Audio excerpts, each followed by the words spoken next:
Rudy 8 Blends back with another haircut tutorial. Now in this haircut tutorial, we're gonna do a mid drop fade. Now this mid drop fade is a little bit different. This mid drop fade, as you can see, I did part in the hair, and this part in the hair is not really natural.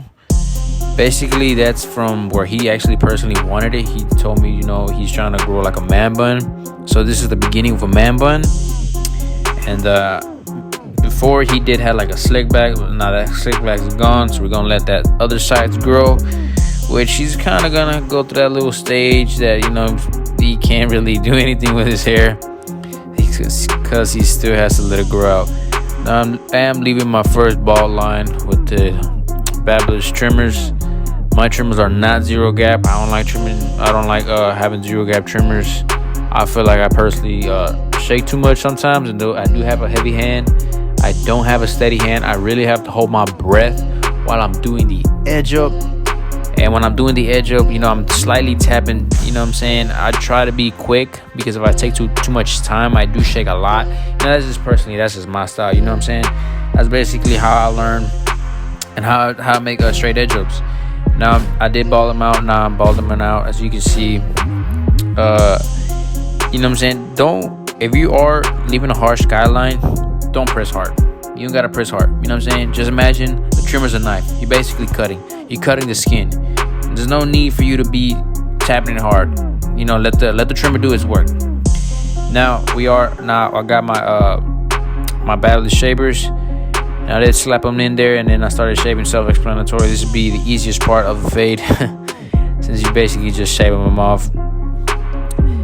Now at the peak, you can't probably see it, but I am using the corners when I'm using the shaver. When I'm going mostly towards the line, I am using the shave. I am using the corners. My bad, the corners of it. Now I am using my first guideline with the lever halfway close. I'm doing my first guideline about an inch, and I'm going around towards trying to make it as even as possible. Now in the back, I am having it more. I stretch it out a little bit more than usual on the back, because in the back, I don't know if you notice, sometimes naturally, sometimes when you do a nice clean fade on the sides and on the back, depending on their bone, it looks like they have a line. But that's mostly natural. You can't really change that. You can actually stretch the fade a little bit more on the back, but at the end of the day, sometimes that still tends to look like a line, and that's really their head shape. And really, that's just their hair. You can't really do anything about it, especially if they want to compress fade. Oh, most definitely in the back, they gonna look like they got like a chili bowl. You know what I mean? But that's just basically on the fade. Now I did got my one guard halfway, and then a whole inch, the same thing. Now my two guard, I did it. I usually do it with two guard lever open, but I did it halfway, and it's the same thing. I'm going about another inch, taking, trying to go straight up, trying to avoid to make a guideline, and I am using most of the. I am using the whole blade. Once I'm doing a guideline, I am using the whole blade. I'm only using the corners when I'm blending. When I'm blending, use your corners. Now, don't be exaggerating, You can use one or two to three teeth of the blade over the corners. Don't be like me when I first started cutting hair. They told me use the corners, and my exaggerating self, I was literally using one corner for the whole fade. Now, if you use the whole corner, that's all good, but you're going to take a long time finishing fading the hair. Now, in this step, it's slightly different. I don't usually do this on straight hair. His hair is coarse, thick, and curly. The only reason right now it looks pretty straight is because he actually told me he flat ironed his hair straight back. That's his preference. I think it still looks dope. But in reality, that's really not his natural hair. He actually straightens it back so he can have like a nice slick back. So on the edges, his hair was sticking up, so I had to imagine like it was coarser, so I went down with the grain. to eliminate the hair sticking out, so you can see the natural part, no, not natural, the part that he wanted at the end, so he can fulfill, so it can look, when it grows out, it can look nice and cool for the man bun. Now, as you saw, I did clip rubber comb. That clip rubber comb, I basically just dig in the hair and then flare it out, and whatever I see from the hair that's sticking out, that's where I attack. That's the hair that I just take out. Now I'm using my 1.5 guard, and depending on, specifically on this video, what I'm doing is the lever open halfway and then close. I know some people be like, you know, that's a waste of time, that takes too much time.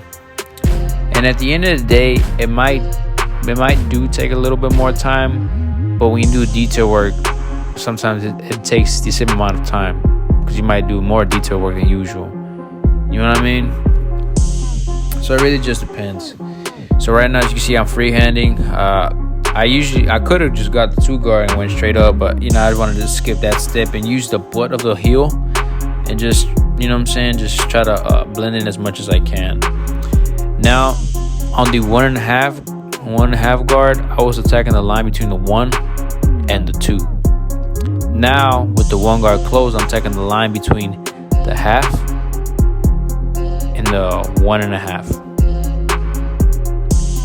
Now I am using the exact same steps: close, halfway, and then open.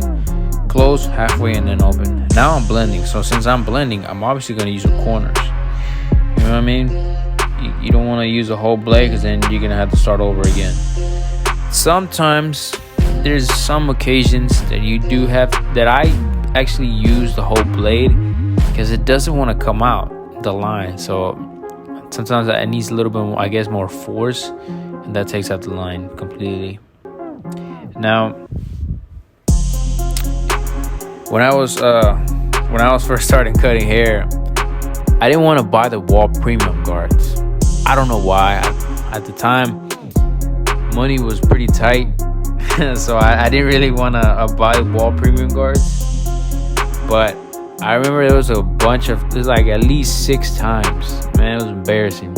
6 times that I didn't want to invest on the premium guards, that when I was going too hard, especially in barber school, I don't know why, I didn't care about the quality. All I saw was like 10 people walking to, you know, barber school, and they wanted haircuts, and I was like, you know, all them 10 people, they're gonna be for me. And I didn't care about the quality, and I was a horrible mindset, you know what I'm saying? Because I was basically learning, I was just chopping their head. And on most of a lot of the times that I had the half guard or the 1 guard, and I had a rough hand when I was first. I had like too many people complain that I was, you know, digging in their hair, and couple times, those 6 times, the guard fell off. And sometimes I had the lever closed or halfway open, so I had to patch their head. I patched their head, and then they wanted like a low fade, so I gave them a high fade. So they yelled at me, gave me an attitude, and man, they had the whole right, because I'd probably do the same thing, you know, I'd probably be mad. But what I'm trying to say is, if you have the money to invest in premium guards, man, you should invest in premium guards. They do last a long time, and the only thing you have to reinvest and buy a lot, I feel like, is personally the half guard. The half guard and the 1 guard, those tend to if you use it, I mean, obviously we're using it all the time, you know, constantly. You can't really use the same thing over and over again. Like you know, sometimes it chips off little parts and you just reinvest it. You know what I mean? So that's a pretty funny story right there. You know, it's pretty messed up, but it was pretty funny now that I think about it. You know how many times that I patched their head, just because I didn't even want to, you know, afford or want to buy or save up for some wall premium guards. So if you want to use wall premium guards, I would recommend it. And if you're barely starting to cut hair, man, I would save more money, and I wouldn't buy the magic clips. I personally wouldn't buy it, I feel like it's a good starter clipper. I don't feel, this is my opinion, I really don't feel it's meant for everything. You know what I mean? I personally feel that it's meant for blending, in my personal opinion. You know what I'm saying? And I gotta take out the blade, and then I gotta put the wall senior blade. Now, I say that because number one, they can cut through bulk. You know what I'm saying? Obviously, with when you change the blade.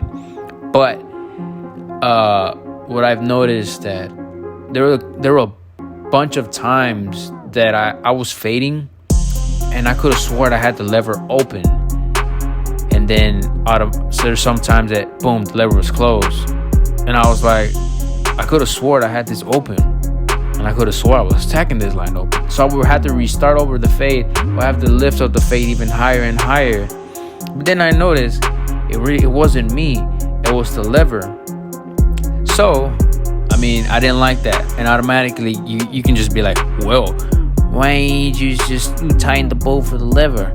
Well, once you tighten up the bolt for the lever, then when you want to go halfway close, all the way close, when you're moving in a fast pace, you have to do it hard. You know what I'm saying? A little bit too hard, which to me wasn't worth it. I was like, you know what, this is ridiculous. So I'd rather just get the wall seniors, and those feel a lot looser when you move in the lever halfway close in a fast pace, and they don't move. Because when I go with the one guard against the grain with the lever open, it wouldn't close. But with the magic clips, it will sometimes go close halfway. It will automatically close. Now that to me was extremely dangerous. I didn't like that at all. I had a bunch of times that I messed up because of that clipper. So I was like, you know what? Nah. So I would say, if you can, I would stick to wall seniors. But that's just my personal opinion. I know a lot of female barbers like it because they're pretty light, and that's cool, whatever that gets the job done. But I feel like most men, they like the wall seniors because it has more weight, and sometimes we want that more weight to see how much, if we're cutting or not, and this is my personal opinion. Now, my battery did die for the wall seniors, so I had to come get the Babyless Pro, and I slapped him. And right now I'm doing some detail work. Now, to take out the first line should be the easiest line. If you're struggling, that means you went too hard on them trimmers, or you went too hard on them shavers. So you have to come back and forth, play with whatever you have right there. So what I would do, I would use the corners for the trimmers, attack that line if I see a line, and if I still see it, get my shavers and go with the grain, and then afterwards, then I'll get the clippers and just start doing some detail work from there. And at the end of the day, it makes your blends look like this. I'm Rudy A Blends. If you found this video helpful, go ahead and make sure you like, you subscribe. I got more content coming in. By all means, y'all stay blessed.